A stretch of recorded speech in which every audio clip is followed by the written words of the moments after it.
പ്രിയ ദൈവഭക്തരെ, ഇന്ന് മോശയോട് പറഞ്ഞ, അന്ന് മോശയോട് പറഞ്ഞ, അന്ന് യോശുവയോട് പറഞ്ഞ അതേ കർത്താവ് നിങ്ങളുടെ ഓരോരുത്തരെയും മുഖത്തു നോക്കി പറയുകയാണ്, പ്രിയ സഹോദര, പ്രിയ സഹോദരി, പ്രിയ ദൈവവിശ്വാസി, നിന്നെ ഞാൻ ഒരിക്കലും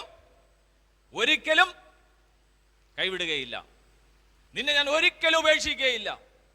മോശയോട് കൂടെ ഇരുന്ന ദൈവം നിങ്ങളോടും കൂടെയിരിക്കും.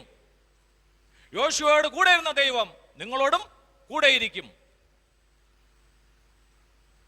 ആരൊക്കെ നിങ്ങളെ ഉപേക്ഷിച്ചാലും, ആരൊക്കെ നിങ്ങളെ നിന്ദിച്ചാലും കർത്താവായ യേശു പറയാണ്, ഞാൻ നിങ്ങളെ കൂടെ ഇരിക്കും. ഇനി നമ്മൾ ശ്രദ്ധിക്കേണ്ടത്, എന്ത് സാഹചര്യത്തിലാണ് ദൈവം യോശുവയോട് പറഞ്ഞത്? എന്ത് സാഹചര്യത്തിൽ പറഞ്ഞു? ആ സാഹചര്യം മനസ്സിലാക്കണമെങ്കിൽ നമ്മൾ ഒന്നാമത്തെ തിരുവചനം വായിക്കണം. യോശുവ പ്രവാചകൻ തന്നെ 1